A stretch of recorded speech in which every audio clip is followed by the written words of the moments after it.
Takže já vás všechny zdravím u dalšího videa a dneska tady mám hosta, je ním pan doktor Petr Kopista, který působí v Hradci Králové a budeme si povídat dneska o úzkosti a hlavně asi o myšlenkách, protože myšlenky docela dost lidí drtí úzkostných stavek, tak si k tomu něco víc řekneme. Takže já vás vítám, pane doktore, a děkuji, že jste přijal pozvání na tento rozhovor. Já děkuji za pozvání. Takže já se na začátek hned zeptám, aby jsme lidem trošku osvětlili, co je to vlastně úzkost. Když řeknu, že někdo je úzkostný člověk, že má úzkostnou poruchu, co to vlastně pro toho člověka znamená? No, já bych si nechtěl hrát na nějaký odborný seminář. Za mě úzkost je taková jako zákeřnost, která vytváří dojem, že se tomu člověku děje něco strašně nebezpečného, nepříjemného, že mu něco hrozí nebo že je něco špatně. Mhm. Když to vezmu z pohledu toho člověka, který zrovna trpí úzkostí a nikdy s tím neměl žádnou zkušenost, zrovna teď ho to popadlo. Co je pro toho člověka úplně nejdůležitější, aby v těch prvních krocích udělal? Teď se ptáte na co? Jako co udělat, když mi přijde nějaká úzkost, nebo když chci řešit úzkost, nebo Ano, jako přesně? když si člověk řešit úzkost, když se dostal do nějaký úzkostní stavu, když má diagnózu, třeba úzkostnou poruchu, co je pro toho člověka zásadní, aby začal dělat? Hmm, Co se týče nějakého zásadního nastavení, potřebuje si najít někoho, s kým to prostě bude řešit. Je to samozřejmě jako klíčově se nabízí prostě nějaký psychiatr či psycholog, se kterým prostě jako navážu nějaký kontakt, vztah a s ním nějakým způsobem ten problém řeším. Za mě jako z pozice jako toho psychiatra je důležitý tomu klientovi vysvětlit, co se vlastně děje, jak to celé jako probíhá, jak to funguje. A myslím si, že klíčový je vysvětlit, jako co v tu chvíli ten člověk může nebo nemůže pro to svý řešení prostě udělat, protože spousta věcí, jako byť se laicky snaží sebe víc, tak nefunguje. Mhm. Mhm. Zeptám se ještě spoustu lidí, pokud začne mít úzkostní stavy a má nějakou diagnózu, tak narazí možná někdy poprvé v životě na téma antidepresiv. A z pohledu psychiatra nebo psychologa nebo psychoterapeuta je nějaká hranice, kdy se ještě dá říct, ještě nepotřebujete antidepresiva, ještě je to v pořádku, zvládnete to, nebo už je ta chvíle, kdy je potřeba je nasadit? Myslím, že to je o nastavení toho dotyčného, který jako ten problém řeší. Jako přijde řada lidí a řekne rovnou, žádný léky nechci. A někdo naopak, prostě to je pro ně jako klíčová záležitost, protože to, o co mu jde jako primárně, je ta úleva. A to sebou prostě nese pro něj ta medikace a třeba ani jako žádný další jako postupy, terapie, nic takového jako nechce. Je to zase hodně individuální. To si prostě každý jako nějakým způsobem může ladit sám. Ty antidepresiva se nabízí a víceméně jsou jako metoda první volby na běžný psychiatrické ambulanci. A pokud prostě tam ten dotyčný dorazí, tak mu to ten ambulantní psychiatr celkem logicky jako nabídne antidepresiva kombinovaný s anxiolytiky a vlastně na tom nemusí být jako v zásadě a není nic jako špatně. Mhm. Mhm. Ještě se zeptám, spoustu lidí bere antidepresiva nějakou dobu. Je nějaká určitá doba, kdy podle vás je to ještě OK, nebo je dobrý brát třeba antidepresiva 5, 10, 15 let? Pořád je to o tom, jako jestli mi to nějakým způsobem jako pomáhá. A pokud pomáhá, tak v podstatě ta doba toho užívání nemusí být jako zásadně jako problém. Asi je to, pokud je ty léky nepomáhají a stejně jako nějakým způsobem je prostě jako řadu let užívám, tak asi jako otázka, jestli je to teda jako nezbytně nutný a jestli to má nějaký smysl. Ale jestli jako bychom se bavili o tom, jestli to je nějaký problém užívat dlouhodobě antidepresiva, z mýho pohledu jako ne. Mhm. Ale pořád jako zase není to otázka jako užívání antidepresiv a snad to neřešíme jako problém, jako nebo téma, jestli antidepresiva jsou nebo nejsou jako problém.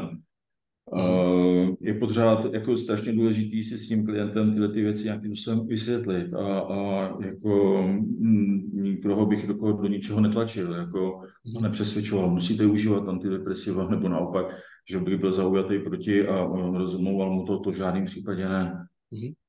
Mhm. Dobře, ještě se zeptám, se týče těch antidepresiv. Spoustu lidí to má tak, že se bere antidepresiva a tím pádem to pro ně končí. Veškerá vlastně ta práce, co se týče úzkosti. A tak, jaký na to máte pohled?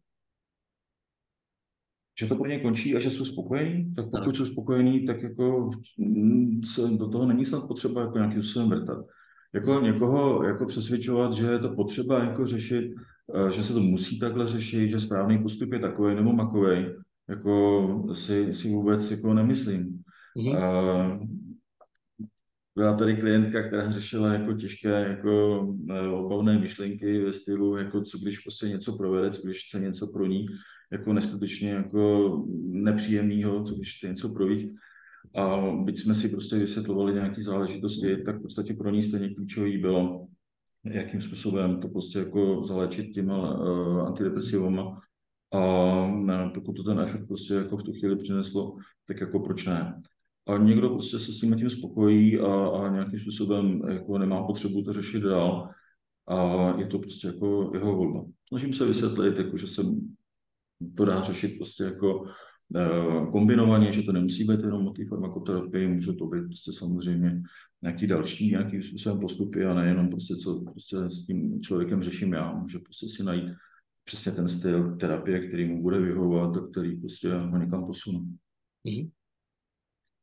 Mám ještě takovou otázku, když jste narazil na ty terapie. Člověk často přijde za psychologem, terapeutem, psychiatrem a pak často slýchávám, psycholog mi nepomohl, terapeut mi nepomohl. A jak je hrozně důležitý, aby ten člověk sám osobně se do toho zapojil, protože nemůžeme asi čekat od toho psychologa, že to vyřeší za nás. Jo, že ten člověk se do toho musí nějak aktivně zapojit. Tak samozřejmě ten psycholog to za mě nevyřeší, ani žádný terapeut. A teď je zase jenom otázka jako dvou rovin. Co vnímám jako cíl, co je pro mě, jako, co bych čeho vlastně chci dosáhnout, pak je otázka, do jaký míry je to reálný. A druhá věc, jestli to, co mi ten terapeut nabízí, ten přístup a postup, jako do jaký míry mi to prostě jako sedí. A tam si myslím, že je potřeba si jako definovat, co ten člověk potřebuje. Ale jako do toho už si prostě nějakým způsobem stoupím já z toho svého pohledu, kdy já budu tvrdit, že jako chtít řešit úzkostný stav tak, že už nikdy nepřijde sebe menší nepohoda tohoto typu, nebo že už mě ta myšlenka nikdy nenapadne, tak z mýho pohledu, a nemusíte se mnou skoro nikdo souhlasit, tak každýho svobodná věc, ale já budu tvrdit, že to je naivní, protože to nefunguje. Zařídit to tak, aby to už nikdy nepřišlo, spolehlivě u každého, jako žádnou univerzální metodou prostě nelze. To, že ale můžu být řadu let jako v pořádku, že jsem užíval antidepresiva, měl jsem je třeba jako 2 roky a jsem už 8 let naprosto v pohodě. Do školy zraky to není nic jako výjimečného, to samozřejmě jako určitě. Ale jako to, že jsem doteď jako třeba řadu let neměl jako příznak, nějaký pocit, nějakou myšlenku, že mi to garantuje, že zítra něco se neobjeví, to ne. A že bych tím chtěl strašit, to taky ne. Je to jenom potřeba jako nějakým způsobem brát jako v té reálné rovině. Určitě s tím... Usmíváte se, tak mám dojem, jako, že asi nějakou podobnou zkušenost máte, nebo jak to Mám s tím vnímáte vy? zkušenost a můžu opravdu potvrdit, že to není tak, že člověk už bude do konce života happy a bude jenom vysmátej a občas nějaká nepohoda přijde. Samozřejmě tím člověk, jak na sebe pracuje, tak už to vnímá a bere trošku jinak a ví, jak s tím nějakým způsobem zapracovat. Ale pardon, pokud tomu rozumí, já se vás zkusím na trošku hlas, abych tady nemusel fakt šponovat uši. Ano. Že vlastně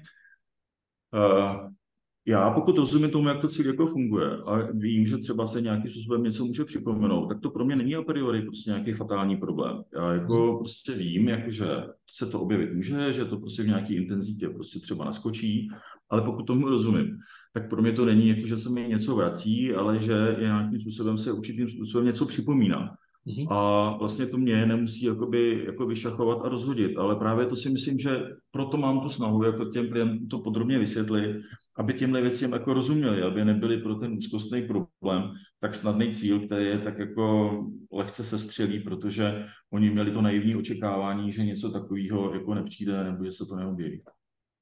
Já z mojí zkušenosti můžu říct, že občas stačí obyčejný stres a člověk se začne děsit něčeho, že se mu něco vrací a zase bude mít úzkosti a panické ataky a podobně a zase se dostává do toho kolečka vlastně takový ty v úzovkách úzkostní poruchy a zase je vlastně tam, kde byl, což vlastně jenom podporuje to, co říkáte, že nikdy už to nebude tak, že nikdy v životě nepřijde nějaká nepohoda nebo něco podobného. A když už se o tom mluví i v úzovkách normální lidi bez úzkostných poruch, tak prostě občas zažívají stav úzkosti. Dokonce jsem slyšel i od kolegů z práce a různě lidí, který znám, že zažili stavy paniky a přitom nemá žádnou diagnozu ani nic podobného. A úzkost je přirozená jako emoce a zároveň prostě tyhle panické stavy, jako, nebo panické úzkostní záležitosti a úzkostní problémy jsou častý problém, takže jako, když se budete bavit se svými známými, tak tam spolehlivě, pokud k vám budou upřímní, protože se s tím každý nechlubí, tak vám prostě spolehlivě potvrdí někdo, že ví, o čem je řeč, takže jasně, ale jako zase je to téma, který je pro spoustu lidí tabu, nebo nějaký stigma, tak se o tom prostě jako běžně nemluví. Vy jste použil termín, i normální lidi to mají. Já myslím, že i úzkostní jako lidi jsou normální, že to není žádná jako fatální záležitost, která by je prostě klasifikovala do nějaké problematické kategorie. Termín vrací, nevrací. To jste mi zase nahrál. Ten problém se nevrací z jednoho prostého důvodu, protože on neodešel.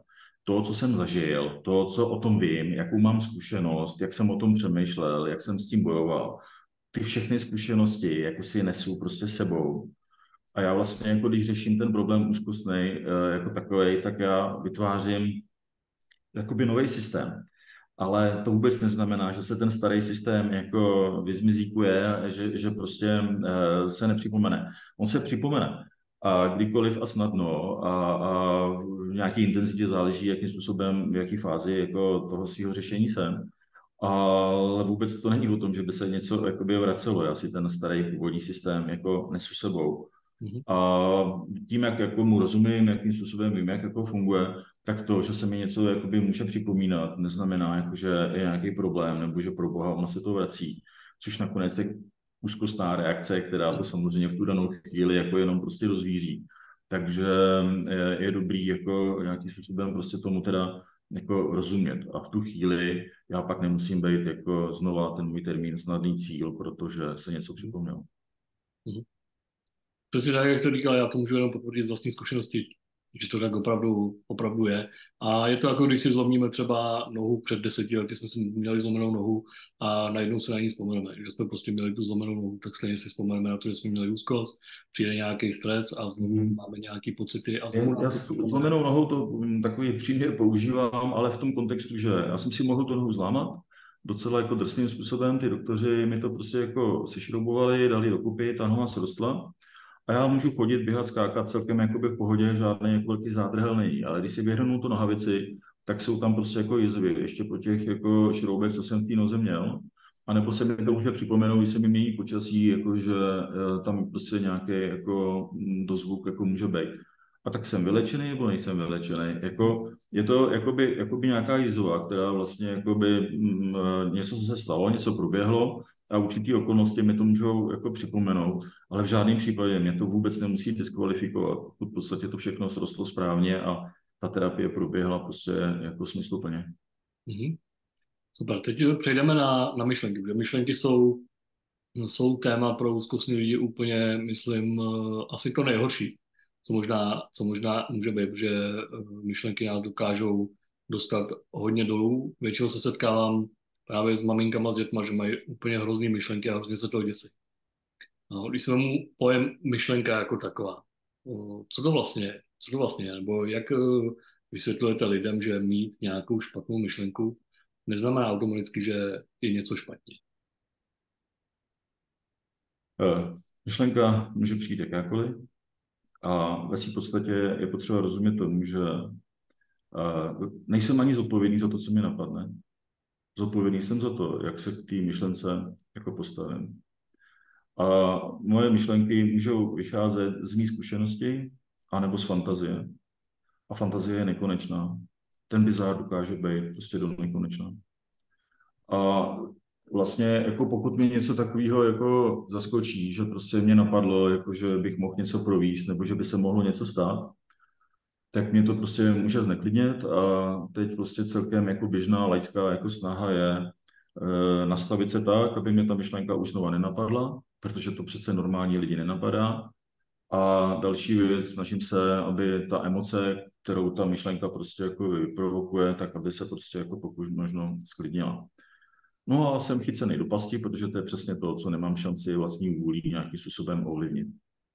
To můžu tou meditací, že se nějakým způsobem ty emoce jako vysklidní a nějakým způsobem ta frekvence těch myšlenek se prostě zmírní a v podstatě můžu mít nějakým způsobem jako klid.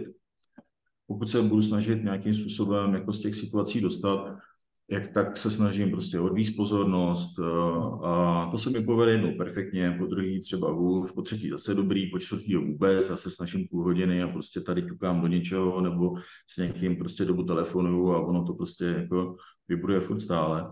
Já netvrdím, že to prostě jako nikomu neprospívá, nepomůže určitě, ale zase spolíhat na to, že to zase univerzální dobrá jako rada, dobrý postup pro každého, to budu tvrdit, že určitě ne. Nakonec jako já si třeba nějakým způsobem sklidním tu emoci, dopracuju se silou vůle, nějaký jakoby úlevě si to vyboju a ono mi to za 5 minut prostě jako naběhne jako klidně zás nebo druhý den. A to je vlastně přesně to, co ty lidi nakonec zdeptává, protože oni se strašně snaží, oni poctivě tak nějak jako se snaží s tím pracovat. A ten efekt, jako když je tak jako nic moc a je někdy spíš ještě horší, než jako to původně bylo, tak to nepozbudí, že jo? Takže potom to velmi snadno sklouzává do těch jako depresivních nálad a depresivních myšlenek, které pak na ty úzkosti jako díky tomu snadno nasedají. Myšlence nejde zabránit. Myšlenka přijde, i kdybych 100krát nechtěl. A práce s tou myšlenkou, zápasit o to, abych se uklidnil, nebo ta myšlenka nebyla, je v podstatě jako kontraproduktivní. Vyčerpává mě to, unavuje, zdeptává, ale paradoxně o to snadněji to celý prostě přijde. Úzkostný stavy se tady úplně neprobírali, ale víceméně to stojí na tom, že to dostane moji emoci, moji obavu, můj strach. To je palivo pro fungování úzkostného stavu.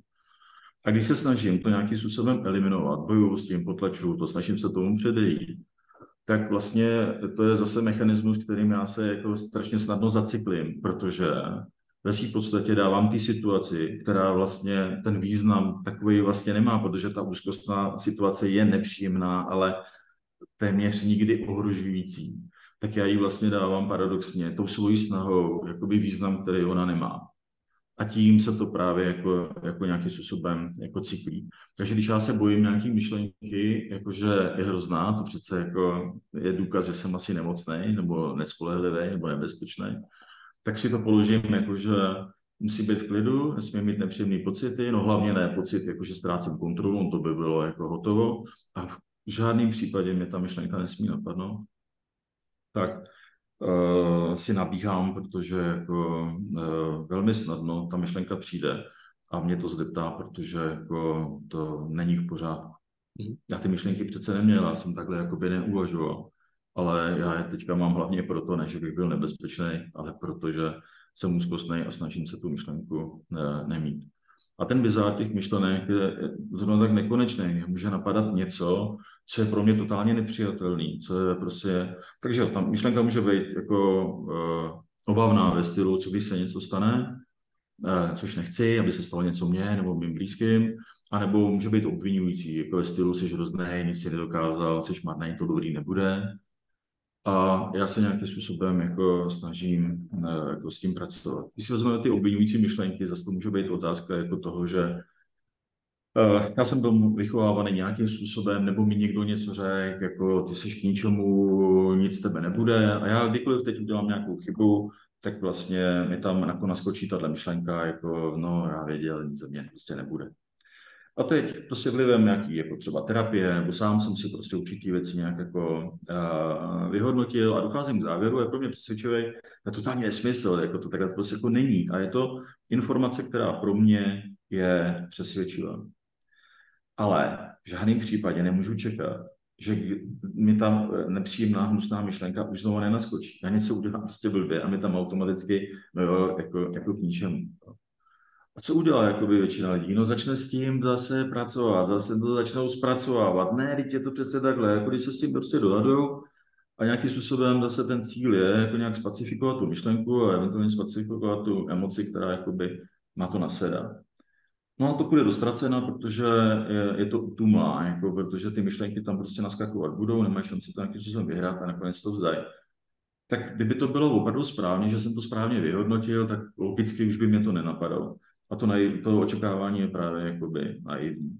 Takže vlastně je potřeba naučit se jako nějakým způsobem na ty myšlenky prostě jako reagovat při těch jako mých jako třeba úzkostných stavech nebo těch dalších, kdy já vlastně musím rozumět tomu, že to, že mi to zrovna napadá, neznamená, jako, že to teda asi musí být pravda, jenom k tomu potřebuji zaujmout jako nějaký postoj.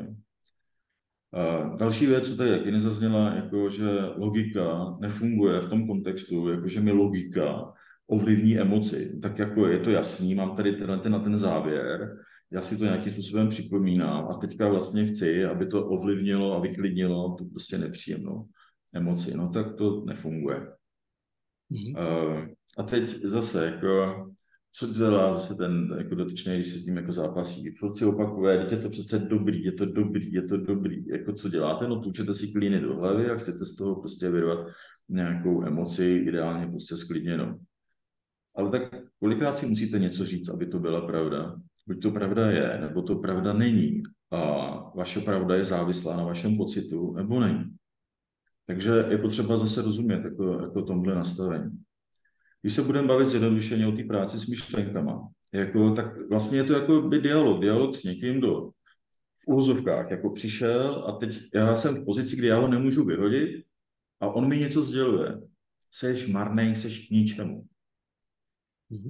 Co, jak to? Teď to přece takhle není, je to přece takhle a takhle, tohle se mi povedlo, tohle zvládám, na tom ještě pracuju, tohle to tak jako není úplně ono, ale jako to prostě někam posunem. A jeho reakce, stejně seš k ničemu. Já si uvědomuju po určitý době, že ta debata nemá smysl. Proč ne? Protože jemu je to úplně jedno. On nechce něco vyřešit, on mě chce zeptat, on chce tu emoci. Takže jo, je důležité si to na začátku srovnat, jako co z toho je, nebo není problém, je to pravda, není to pravda. Ale v žádném případě celá ta jakoby, debata, co s tím vedu, by neměla být o tom, že já ho musím přesvědčit. Já když si srovnám, že je to tak a tak prostě k tomu můžu přistupovat, takže ať sděluje jako dál, jakoby cokoliv, tak já vlastně jakoby vím a nějakým způsobem to prostě uchopím, jakože jo, jasně, povídej si, co chceš, já prostě vím, jak to je, ale sorry, já se s tebou o tom jako dohadovat jako nebudu. A to je jakoby to klíčový. A já vlastně jako tím získávám tu ztracenou půdu pod nohama, že vlastně jako mě ten impuls nějakým způsobem jako nerozhodí. To samozřejmě jsme zjednodušili jako hodně a je to potřeba nějakým způsobem jako odladit. Je to taky i trénink, jako já vám můžu vysvětlit, jak budeme jezdit na snowboardu a pokud jste na tom nestál, tak vám můžu ukázat jako 1 milion 6 videí, ale jako a vysvětlit kde co, ale musíme to natrénovat, jo. Takže jako v tomhle kontextu bych viděl tu práci jako s myšlenkami. Je to srozumitelný? Jo, je to srozumitelný, já tomu naprosto rozumím a věřím tomu, že i diváci tomu budou taky rozumět. No, mě docela zajímalo to, co jste říkal o tom, že mi někdo něco vyčítá nebo říká, že něco dělám špatně a tam právě já jsem s tím měl hrozný problém, že jsem si hrozně bral, co si lidi o mě myslejí a to jsou potom ty debaty ve své hlavě třeba a furt přemýšlí člověk, jestli je to opravdu pravda, jestli jsem udělal tohle dobře, tamhle to dobře a to je potom úplně neuvěřitelný kolotoč, který člověka totálně semá. A přesně jak to říkal, chce to trénink a chce to čas, no aby se to člověk naučil tyhle věci odbourat.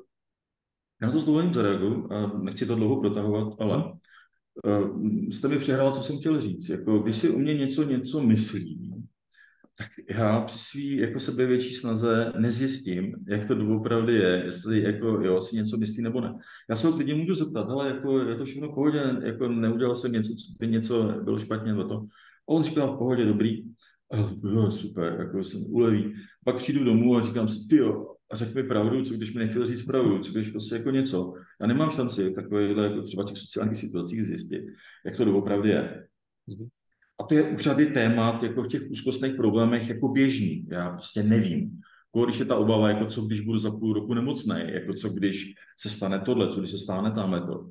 A jak to mám pro boha vědět, pokud nemám jako kvalitní křišťálovou kouli, tak to fakt jako nezjistím. A já vlastně jako, když mám jakoby reagovat na to, co když, jako do budoucna, tak jako říkat si, bude to dobrý, tak to každý ví, že se šidí, že se to nějakým způsobem snaží jako narvat do nějakého jako pozitivního ladění, což jako samozřejmě v tomto kontextu naprosto nefunguje.